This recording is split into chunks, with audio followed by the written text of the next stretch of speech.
বাবাজি ভাইরা, এবার আব্দুল মুত্তালিব বলে, বেটারে যদি তোমার জান্নাতে বিয়ে হয় তবে সেই মহিলাটা তো নাম জানতে হবে নাকি? কারণ ওই মহিলার নাম না জানলে কেমন করে নিয়ে আসবো? তার বাপের নাম জানতে হবে, তার গ্রামের নাম, তার শহরের নাম জানতে হবে। যদি না জানা থাকে কেমন করে নিয়ে আসবো? আমার আব্দুল্লাহ রাদিয়াল্লাহু তাআলা আনহু বলে, আব্বা গো, আমি যাকে বিবাহ করেছি তার আব্বাজানের নাম হলো আব্দুল ওয়াহাব জহুরি, তার মেয়ের নাম হলো, অর্থাৎ আমার বিবির নাম হলো হযরতে আমিনা, যার বাড়ি হলো সোনার মদিনা।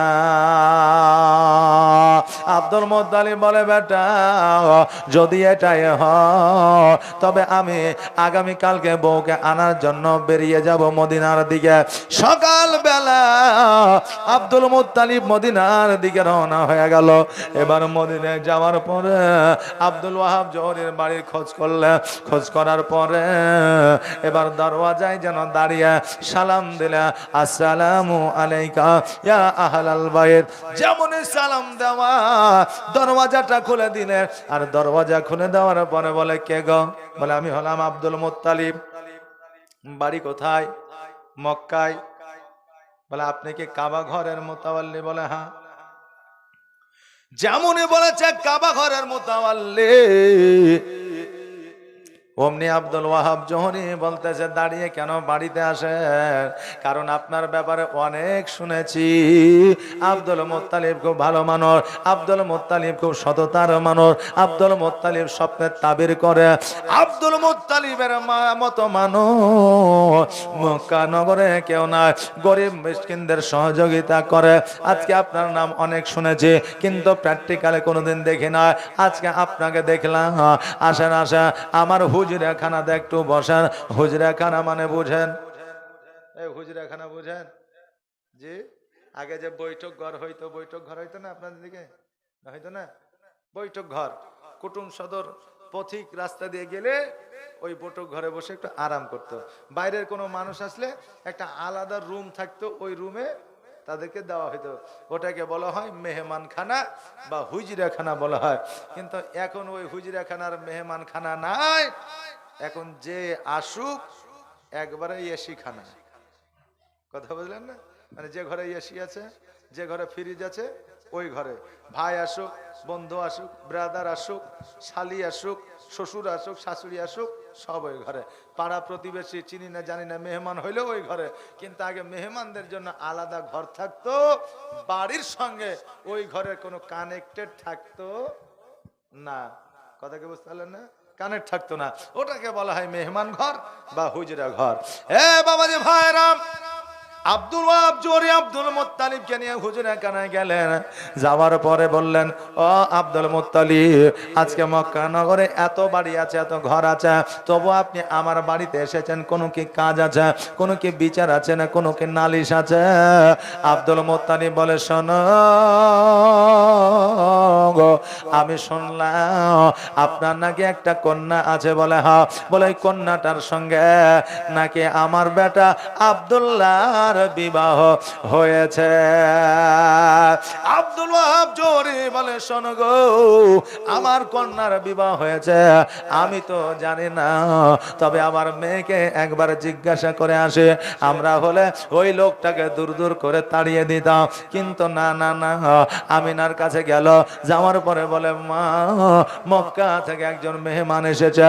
এবার আমিনা বলতেছে, আব্বা গো, মক্কা থেকে যে মেহমানটা এসেছে, ওই মেহমানটার নাম কি? আব্দুল মুত্তালিব বলে, হ্যাঁ। বলে, আব্বা, দেরি নয়, দেরি নয়, জলদি করে পানি দিয়ে আসেন, হাত মুখ গুলো ধোবে, আর কিছু খেজুরের ব্যবস্থা করে দেয়, কারণ ও আর অন্য কেউ নয়, উনি হলেন আমার শ্বশুর আব্বা।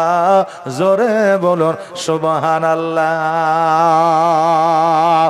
আব্দুল ওয়াহাব জোহরি অবাক হয়ে গেল, বেটা কেমন করে তোমার শ্বশুর আব্বা হতে পারে?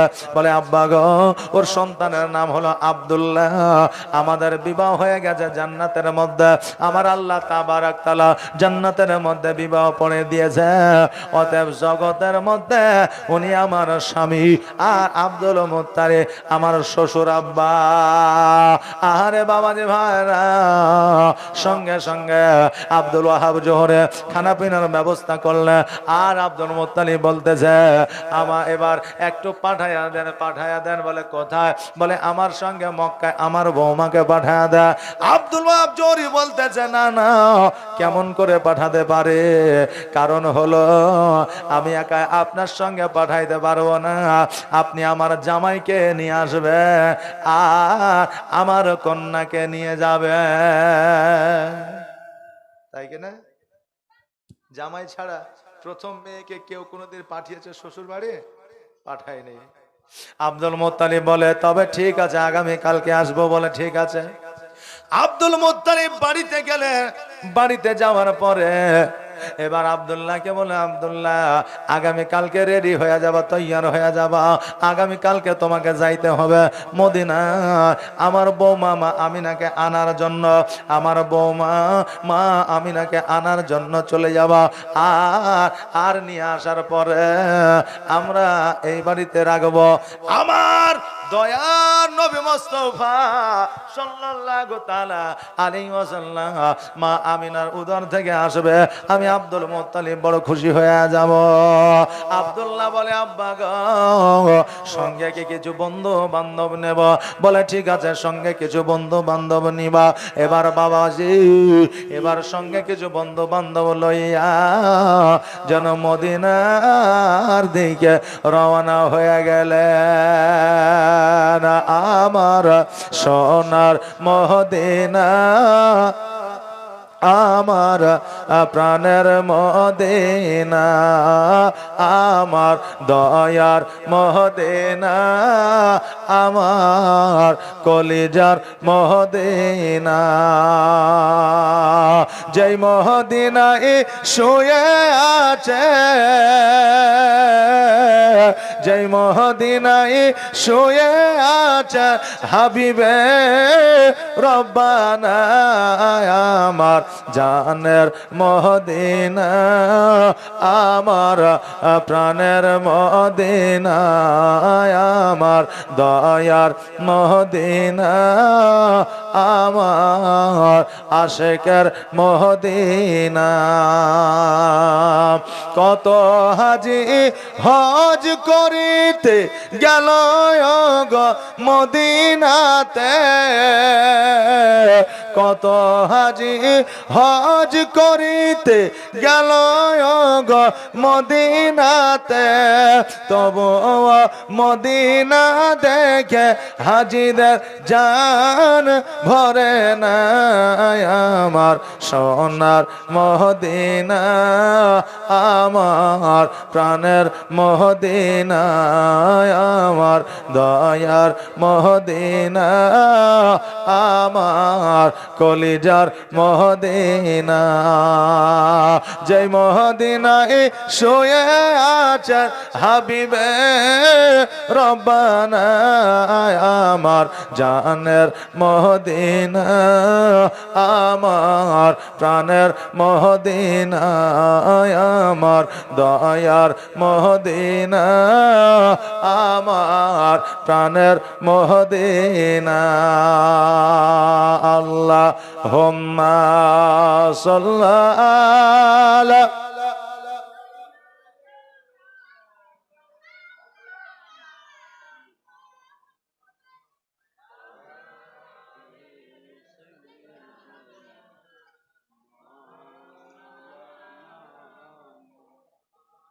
সাল্লাল্লাহু আলা মুহাম্মাদিন মোহাম্মদ হরদম জবান সে নিকালো পাক নামে মোহাম্মদ হরদম জবান से निकालो शफियाना मुहम्मद। बाबाजी भाईरा আমার হযরতে আব্দুল মুত্তালিব রাদিয়াল্লাহু তাআলা আনহু সকলকে সঙ্গে লইয়া যেন মদিনার দিকে রওনা হয়ে গেলেন। এবার মদিনায় যাওয়ার পরে এবার আব্দুল ওয়াহাব জোহরের বাড়িতে যাওয়ার পরে খানা পিনা হওয়ার পরে জগতের মধ্যে আপনার বিবাহ পড়ানোর পরে এবার সবাই যখন বাড়ির দিকে ফিরে আসবে এবার মা আমিনা রাদিয়াল্লাহু তাআলা আনহাকে যেন বাবা আপনার পালকির উপরে উঠায় দিয়েছে। এবার পালকিতে উঠে দেওয়ার পরে যখন পালকি চাড়বে আমার আমিনা বলে আব্বা গো আমি আপনার কাছ থেকে জীবনে কোনোদিন কিছু চাই নয়, না চেয়েছি সোনা, না চেয়েছি দানা, না চেয়েছি হীরা, না চেয়েছি টাকা পয়সা। আব্বা আজকে আপনার কাছে আমি একটা জিনিস চাইবো আব্বা, আপনি দয়া করে আমাকে দেবেন। আব্দুল ওয়াহাব জোহরি বলে মা আজ পর্যন্ত তুমি আমার কাছে কিছু চাও নাই, আজকে তুমি কি চাও বলো, তুমি যেটা চাইবে সেটাই আমি দেব। আমি না বলতে আব্বা গো আমার সোনা চাই না, মনে মুক্তা চাই না, আমার টাকা চাই না, পয়সা চাই না, শাড়ি চাই না, কাপড় চাই না। আব্বা আজকে আমার পালকি খানা যেই চারজন ধরে সোনার মদিনা থেকে মক্কায় নিয়ে যাবে তাদের জীবনে যেন কোনো গুনাহ না থাকে। চিন্তায় চিন্তিত হয়ে গেল সবাই যে মানুষ যারা তাদের জীবনে একটা গুনাহ থাকবে না সেটা হইতে পারে না, কেউ গ্যারান্টি দিতে পারবে না। পারবে বাবা?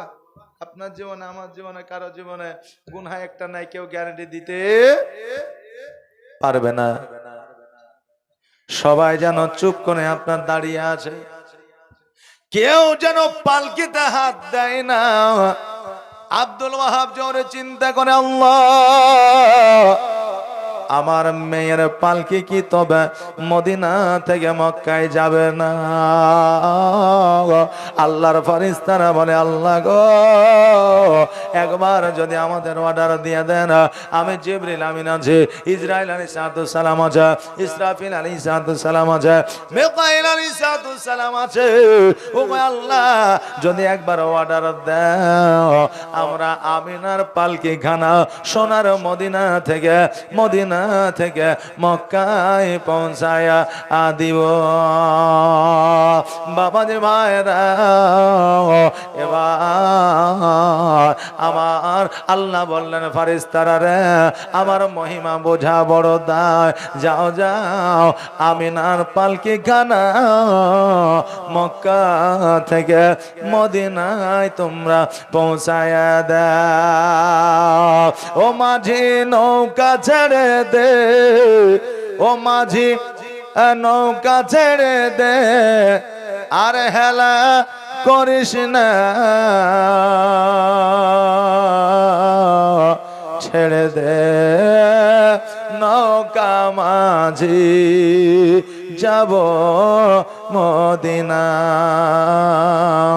ছেড়ে দে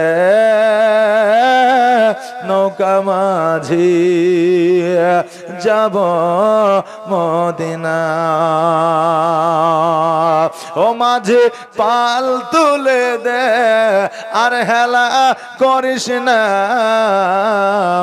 ছেড়ে দে নৌকা মাঝি যাব মদিনা, আমি দেখব মদিনা, আমি যাইব মদিনা। মক্কায় নবী এলা মা আমিনার ঘরে, হাসিলে হাজার মানি কাঁদিলে মুক্তা ঝরে।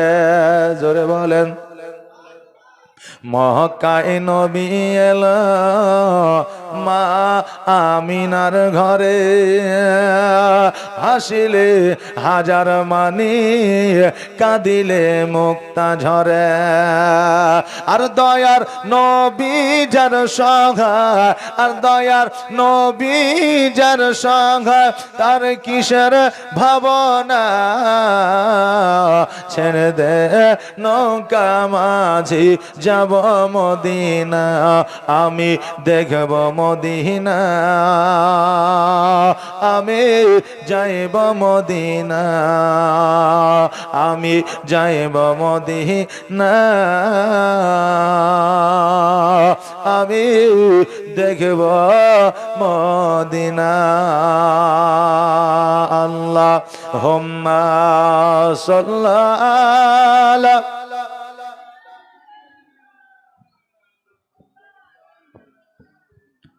মুহাম্মাদ ওয়া আলা মাওলানা মুহাম্মাদ। বাবাজি ভাইরা, আমার মা বোনেরা, এই দেখেন বাবা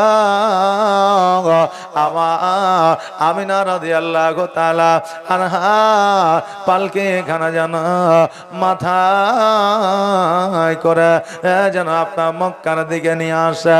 এখন বর্তমানে পালকি নিয়ে আসলে যেন বাবা কেউ গান বলে, কে ছন্দ বলে, আর কেউ বাবা যার মন যেটা চাই সেটা বলে।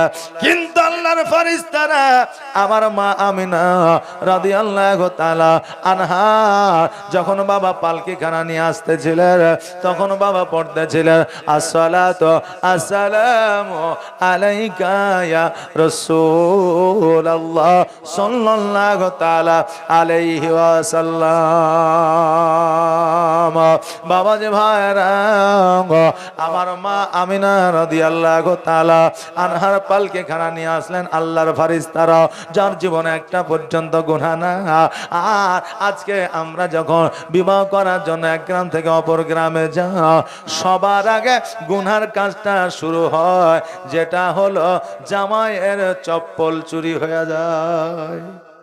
আপনাদের দিকে হয় কি? এদিকে মনে হয় না, কিন্তু অনেক জায়গা আছে জামাই চপ্পল খুলে ঢুকলো আর চপ্পলের খোঁজ নাই। শেষের বেলায় যখন চপ্পল নিয়ে আসবে, তখন যারা শালি হয় তারা বলছে যে আগে 5,000 দাও, তো চপ্পল নিয়ে যাও। ও বলছে 5,000 দরকার নাই, 200 টাকা তো চটি বাজারে যে আবার কিনে নিব। কথা বুঝলেন না? আছে আবার এই দেখেন গেট রেখে দিয়েছে মিষ্টি আর শরবত রেখে দিয়েছে, দেবে যে 5,000 দাও, দিয়ে বুঝলেন এই মারামারি হুড়াহুড়ি লেগেছে, দিয়ে বিয়ে বরবাদ হয়েছে, মেয়েটারও জীবন নষ্ট, ছেলেটারও জীবন নষ্ট। এগুলো আমাদের বর্তমানে বাবা চলছে, হচ্ছে, কিন্তু এগুলো শরীয়তে কোনো প্রাধান্য দেয় না, দেয় না। আজকে মেয়েদের ছেলেদের যখন বিয়ে হবে, তখন বুঝলেন ছেলেদের গোসল ভাবিরা দেয়, ছেলেদের যুবকদের গোসল হলদি মাখিয়া ভাবিরা গোসল দিয়ে দেয়, আর মেয়েরও গোসল দিয়ে দেয়। আচ্ছা বলেন, এটাকে ইসলাম প্রাধান্য দিয়েছে যে কোনো যুবকের শরীরে কোনো ভাবি কোনো পরনারী হাত দিবে, গোসল বানিয়ে দিবে? দেয় নাই। কিন্তু আমাদের এখন সমাজে যদি ভাবিরা গোসল না দিয়ে দেয়, তো বলে ওর বিবাহিত জীবন নাকি ভালো চলবে না। জোরে বলেন নাউজুবিল্লাহ। কারণ হলো রসুলে পাক সাল্লাল্লাহু তাআলা আলাইহি ওয়াসাল্লাম বলেছেন যে কমসে কম দেওরের কাছ থেকে দূরে থাকো, প্রয়োজনে শিকল দিয়ে যদি চেহারা বন্দি করে রাখতে হয় তবুও শিকল দিয়ে চেহারা বন্দি করে রাখো, আর স্বামীর কাছে সৌন্দর্য বজায় রাখো। কিন্তু বর্তমানে আমাদের মা বোনেরা বিভিন্ন দিকে এই দেওরের সঙ্গে আর কি করে, আর স্বামী যখন এই কাজকর্ম করে বাড়ি ফিরে, তখন বুঝলেন তাদের মুখটা গুমরা হয়ে যায়, স্বামীর সাথে আর কি করা তাদের হয় না। বেরাদার, আল্লাহ রসুল বলেছেন স্বামীর সঙ্গে যদি আর কি করে, আর ওই স্বামী যদি মিচকে একটু হেসে দেয় বিবির প্রতি, তা আল্লাহ তাবারক তাআলা তার নেকির খাতে একটা হজের নেকি লিপিবদ্ধ করে দেয়। জোরে বলেন সুবহানাল্লাহ। এই জন্য স্বামীদের সঙ্গে বিবিরাই আর কি করবে, কথা বুঝলেন? এক জায়গায় বলেছিলাম যে স্বামীদের সঙ্গে বিবিরা ইয়ার্কি করবে, জীবনী শুনে বাড়ি গেছে। পরের দিন স্বামী সকালবেলায় উঠে ইন করে জামা পরে মালদা বেরোবে, আর স্ত্রী বুঝলেন এক বালতি পানি স্বামীর গায়ে ছিটিয়ে দিয়েছে, আর স্বামী বুঝলেন অমনি এক চড়। পরের দিন এসে বলছে, হুজুর আপনি যে বললেন স্বামীর সঙ্গে ইয়ার্কি করলেন নেকি পাওয়া যায়, তা আমি যে ইয়ার্কি করলাম তো মার খেলাম। তো বলছে কি ইয়ার্কি করেছ? তো বলছে এক বালতি পানি ছিটিয়ে দিয়েছে ওর গায়ে। বলছে এটা কি মাস? তো মাঘ মাস।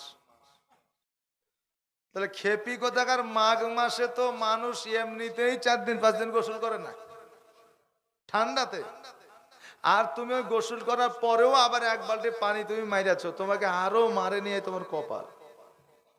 কথা বুঝলেন না? তো স্বামীর সঙ্গে ইয়ার্কি করতে হবে, ইয়ার্কি করার মতো করা আছে সেই রকম ইয়ার্কি করতে হবে, তবেই নাকি পাওয়া যাবে। এখন স্বামী জমিতে আলু লাগিয়ে আসলো, সারা দিন ধরে ঘাড়ে কোদল নিয়ে এসে বাড়িতে এসে বলছে, কই গো রহিমের মা এক গ্লাস পানি দাও তো। এখন রহিমের মা তাকিয়া যদি একবার চোখ মেরেও যদি বলে যে কেমন লাগলো, আচ্ছা স্বামীকে ভালো লাগবে? লাগবে? লাগবে না।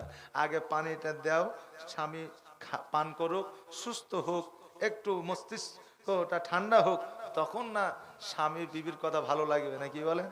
যে যখন তখনই আর কি করলে হবে না, আর যখন তখনই আর কি করলে নেকিও পাওয়া যাবে না। বাবাজি ভাইরাম, বিবাহ হবে সুন্নাত মোতাবেক, শরীয়ত মোতাবেক। যেই বিবাহতে আমাদের গুনাহ হবে না, যেই বিবাহতে আমাদের পাপ হবে না, বিবাহটা হলো একটা নেকি রাস্তা, নবীর সুন্নাত। আমরা নবীর সুন্নাত আদায় করে কথা বলে, কিন্তু বাবারে জগতের মধ্যে আমাদের প্রাকৃতিক ভাবে নবীর সুন্নাত আদায় হয় না। আহারে বাবাজি ভাইরা, আমিনা রাদিয়াল্লাহু তাআলা আনহার পালকে খানা নিয়ে গেল, না যাওয়ার পরে মদিনার বুকে যেন আপনার আব্দুল্লাহ রাদিয়াল্লাহু তাআলা আনহর বাড়িতে যেন নামায়া দিলেন। আল্লাহর ফেরেশতারা যেন আসমানে চলে গেল, সকল বন্ধু বান্ধবেরা বাড়িতে গেলে, এইদিকে আমিনা রাদিয়াল্লাহু তাআলা আনহা আর আব্দুল্লাহ রাদিয়াল্লাহু তাআলা আনহু রাত্রিবেলা একই সঙ্গে যেন রাত্রিটা আপনার উদযাপিত করলেন। সকালবেলা আব্দুল্লাহ যখন রাস্তা দিয়ে চলে, অনেক নারীরা আব্দুল্লাহর দিকে লক্ষ্যপাত করে দেখলেন যে আব্দুল্লাহর কপালে যে নূরখানা ঝলকাইত, ওই নূরখানা আর দেখা যায় না। আব্দুল্লাহকে জিজ্ঞাসা করা হলো, এই আব্দুল্লাহ তুমি কি বিবাহ করেছ? বলে হ্যাঁ আমার বিবাহ হয়ে গেছে। যখন এই কথা শুনেছে, ওই মক্কা নগরের শত শত নারী নিজেরাই নিজেকে আত্মহত্যা করেছে। জোরে বলুন সুবহানাল্লাহ। তাদেরকে জিজ্ঞাসা করা হয়েছিল, নিজের প্রাণ নিজে দাও কেন? বলে যে জীবন নবীর মা হতে পারলাম না, ওই জীবন জগতে রেখে আর কোনো লাভ হবে না। আহারে বাবারে ভাইরা, আমার আমিনা রাদিয়াল্লাহু তাআলা আনহা আব্দুল মুত্তালিবের বাড়িতে বৌমা হয়ে আসিলেন। আব্দুল্লাহ রাদিয়াল্লাহু তাআলা আনহু উনি যেন আপনার চলাফেরা করতে লাগলেন। হঠাৎ করে তিনার যে 9 ভাই বিজনেস করার জন্য, বাণিজ্য করার জন্য আপনার মক্কা ছাড়িয়া আপনার মিশরের দিকে যাবে। এবার ছোট ভাই আব্দুল মুত্তালিব বলতেছে, ভাই গো তোমরা সবাই যাবে ব্যবসা, তোমরা সবাই যাবে বাণিজ্যে, আমিও বাণিজ্যে যেতে চাই। এবার ভাইরা বলল, আব্দুল্লাহ তুমি জীবনে কোনোদিন ব্যবসায় যাও নাই, বাণিজ্য যাও না, আজকে তুমি ব্যবসায় যাবে, বাণিজ্যে যাবে, আমার আব্বা সহ্য করবে না। বলে আব্বার কাছে পারমিশন নেওয়ার দায়িত্বখানা হলো আমার। আব্দুল্লাহ আব্দুল মুত্তালিবের কাছে যাই, বলে আব্বা গো আজকে আপনার কাছে একটা আবেদন আছে। বলে কি আবেদন বলো? বলে আব্বা আজকে আবেদন কারণটা হলো আমি আমার ভাইদের সঙ্গে ব্যবসা বাণিজ্যে যেতে চাই। আব্দুল মুত্তালিব বলে, বেটা রে, আমি আজকে তোমাকে নিজের হাতে লালন পালন করেছি, জীবনে কোনোদিন ব্যবসায় বাণিজ্যে পাঠাই না, আজকে তুমি ব্যবসা বাণিজ্যে যাবে, কেমন কথা হবে? আব্দুল্লাহ বলে, আব্বা গো, সকল ভাই বিবাহ করেছে, আমিও বিবাহ করেছি, আজকে তারা বাণিজ্য করে টাকা পয়সা নিয়ে আসবে, তাদের সন্তানাদি বিবিরা খাবে, আজকে আমি আব্দুল্লাহ আমিও বাণিজ্য করে ব্যবসা করে নিয়ে এসে আমার বিবির হাতে, আমার বাবার হাতে টাকা উঠায়া দিতে চাই। আব্দুল মুত্তালিব বলে, আব্দুল্লাহ তুমি কি পারবে? বলে, হ্যাঁ পারবো। যদি পারো তবে কোনো অসুবিধা না। এবার বাবারে সকল ভাইকে এসে বলল, আমার আব্বা রাজি হয়ে গেছে। বলে, ঠিক আছে, আগামী কালকে বার হয়ে যাব। কিছু খাবার নিয়ে নিলে, কিছু জামা কাপড় নিয়ে নিলে, উটের পৃষ্ঠে আপনার চেপে গেলেন, আর উটের পৃষ্ঠে চেপে যাওয়ার পরে যেন আপনার সিরিয়ার দিকে এগোতে লাগলেন। সবাই চলে যায়, আমিনা দরওয়াজার সম্মুখে দাঁড়ায় আছে, আর আব্দুল্লাহর দিকে যেন তাকায়, আর আব্দুল্লাহ যেন আমিনার দিকে তাকায়। আর যদি জানতেন এটাই তাদের শেষ দেখা, তবে আব্দুল্লাহ বাণিজ্যে যাইত না, আর আমিনা যাইতে দিত না। আহারে বাবাজি ভাইরা, যারা ব্যবসা, যারা বাণিজ্য, যারা কাজকর্ম বাইরে করে, আমাদের মা বোনেরা আমরা মনে করে টাকা খুব সহজে আসে, কিন্তু যারা উপার্জন করে তাদেরকে জিজ্ঞাসা করলে পাওয়া যায় টাকা কত কষ্ট করে আসে।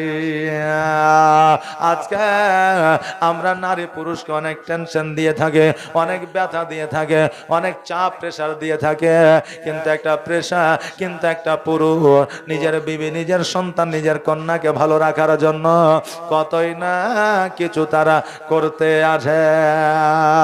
অনেক মানুষ চুরি করতে আছে মান সম্মান না ভাবিয়া, কিন্তু চুরিটা তো বাবা সে তার জন্য করে না, চুরিটাও করে তার সন্তান আদি যেন ভালো থাকে। বাবারে এই জন্য চুরি আপনাকে করতে বলছি না, কর্ম অনেক আছে, কর্ম করে, কারণ হইল চুরি করা মহাপাপ, আমার রাসূল বলে দিয়েছে। জোরে বলেন নাউজুবিল্লাহ। বাবাজি ভাইরা, আব্দুল্লাহ ভাইদের সঙ্গে বাণিজ্যে গেল, একে অপরের দিকে তাকায় দেখো, বাণিজ্যে যাওয়ার পরে আব্দুল্লাহকে বলে, আব্দুল্লাহ এই জন্য আমরা তোমাকে নিয়ে এসেছি, যখনই তোমাকে সঙ্গে করে কোনো কাজে যাইতাম, ওই কাজে আমরা সাকসেস হতাম, কারণ তোমার লাকটা ভালো, তোমার ভাগ্যটা ভালো। আজকে বাণিজ্যে এসেছে, কি হয় দেখা যাক। আব্দুল্লাহকে নিয়ে বাণিজ্যে গিয়েছিলেন, যেই 6 মাসের জিনিস 1 মাসের মধ্যে সেল করে দিয়েছিলেন, আর পুনরায় বাড়ির দিকে ফিরে আসতেছিলেন। মাকামে আব্বায় যখন পৌঁছায় গিয়েছে, ওই মাকামে আব্বায় পৌঁছে যাওয়ার পরে আব্দুল্লাহর যেন জ্বর চলে এসেছে। আব্দুল্লাহ বলতেছে, ভাই গো, আমার শরীরে এত জ্বর, আমি তত্তর করে কাঁপতে আছি, আমি হয়তো এখন আর বাড়ি যাইতে পারবো না। ওগো ভাই, আমি আগামী কালকে সকালবেলা বাড়ির দিকে যাব, তোমরা এখন বাড়িতে চলে যাও। তারা বলল, শোনো রে ভাই, তোমাকে ছাড়িয়া কেমন করে আমরা যাইতে পারি? বলে, ভাই গো, তোমাদের সন্তান, তোমাদের বিবিরা তাকায় আছে, তোমরা যাও, আগামী কালকে আমাকে নেওয়ার জন্য আসবে। সকল ভাইরা যেন বাবা মক্কার দিকে রওনা হয়ে গেল। এইদিকে একটা গাছের নিচে আব্দুল্লাহ যেন বসে থাকলো। এবার মক্কা নগরে যখন সবাই বাড়িতে বাড়িতে প্রবেশ করেছে, সবাই সবার স্বামীকে বাড়িতে বরণ করেছে, কিন্তু আমিনার বাড়িতে যেন আব্দুল্লাহ আসে না। আহারে বাবা, সবার স্বামী বাড়িতে আসলো, যদি একজন মেয়ের বা স্বামী যদি বাড়িতে না আসে, ওই মেয়ের মন কিন্তু ভালো থাকবে না। সঙ্গে সঙ্গে আব্দুল মুত্তালিবের কাছে গেল, যাওয়ার পরে বলে, আব্বা গো, আপনার সকল বেটা বাড়িতে আসলো, কিন্তু আমার স্বামী এখনো আসে না। আব্দুল মুত্তালিব সকল সন্তানকে ডাকলো, ডাকার পরে বলল, তোমার ছোট ভাই আব্দুল্লাহ কোথায়? বলে, আব্বা গো, মাকামে আব্বাই জ্বর হয়েছে তাই আরাম করেছে।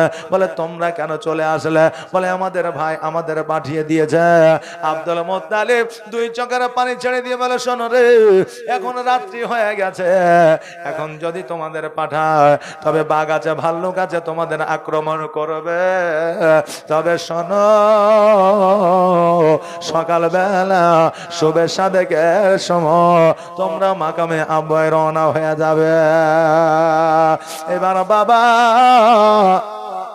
মা আমিনা সারা রাত যেন ঘুমায় না। আমিনা যেন আপনার দরওয়াজায় দাঁড়িয়ে আছে। শুভে সাদেকের সময় সকল ভাইরা যেন মাকামে আব্বার দিকে রওনা হয়ে গেছে। এবার মাকামে আব্বায় যাওয়ার পরে দেখছে যেন যেই জায়গায় আব্দুল্লাহর ঘোড়া ছিল, যেই জায়গায় আব্দুল্লাহ রাদিয়াল্লাহু তাআলা আনহু ছিল, ওই জায়গায় যেন ঘোড়াও না, আব্দুল্লাহকেও যেন দেখা যায় না। খোঁজ খবর নিলেন, খোঁজ খবর নামার পরে যখন দেখলেন শুনলেন, ওই এলাকার মানুষ বলল যে জায়গায় নুরানিময় চেহারাওয়ালা একটা যুবক ছিল যার নাম ছিল আব্দুল্লাহ, ওই আব্দুল্লাহ আর জগতের মধ্যে বেঁচে না। আমরা খোঁজ খবর না পাইয়া আমরা তার দাফনের ব্যবস্থা করেছি। জোরে পড়েন ইন্না লিল্লাহি ওয়া ইন্না ইলাইহি রাজিউন। কোন জমিনের মাটি